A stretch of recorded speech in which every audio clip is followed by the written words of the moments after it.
পরীক্ষা শেষে উচ্ছ্বাস স্বাভাবিক, কিন্তু সেই উচ্ছ্বাস যদি বিপজ্জনক রূপ নেয় তবে তা উদ্বেগজনক। এমনই এক ঘটনা ঘটেছে মুর্শিদাবাদের জঙ্গিপুরে। সম্প্রতি পরীক্ষার পর উমরপুর এলাকার জাতীয় সড়ক 12 নম্বরের উপর কয়েকজন ছাত্রছাত্রীকে স্করপিও গাড়ির উপরও বাইরে ঝুলে উদ্দাম নাচতে দেখা গেছে। সেই ভিডিও এখন নেট দুনিয়ায় ভাইরাল হয়ে সমালোচনার ঝড় তুলেছে।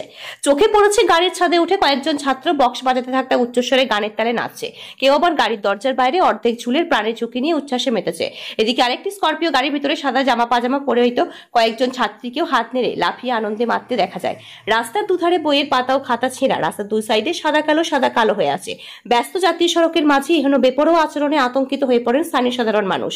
গাড়ির গতিবেগ ও ছাত্রদের ঝুঁকিপূর্ণ কাণ্ড দেখে অনেকেই ভয় পান যে মুহূর্তের মধ্যে বড়সড় দুর্ঘটনা ঘটতে পারত।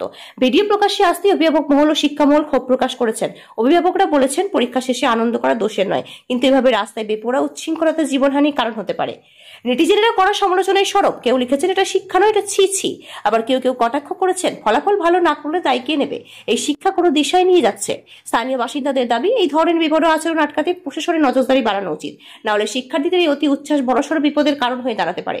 একজন সাধারণ মানুষ বলছে, স্করপিও গাড়ির নম্বর চেক করে সেই গাড়ির মালিক ড্রাইভারও এইসব ছাত্রদের আইন মোতাবেক শাস্তির ব্যবস্থা নেওয়া উচিত। তাহলে এইসব নোংরামিগুলো বন্ধ হবে। শুধু এদের শাস্তি দিলে হবে না, এদের সাথে সাথে তাদের বাবা মাকেও শাস্তি দিতে হবে, কারণ বাবা মার অবহেলার কারণে এই কুলাঙ্গার রাস্তায় উতলাচ্ছে। অন্যদিকে একজন সচেতন গার্জেন বলেন, স্করপিও গাড়ির নাম্বার চেক করুন, তারপর কোন স্কুলের ছাত্র কোন স্কুলে পরীক্ষা দিয়েছিল সেটা দেখুন, তারপর স্কুলের ছেলেরা উপযুক্ত শাস্তি দিন এবং স্কুল থেকে বহিষ্কার করুন। মুর্শিদাবাদ থেকে নিজস্ব প্রতিনিধির রিপোর্ট, ওয়ার্ল্ড জনতা টিভি।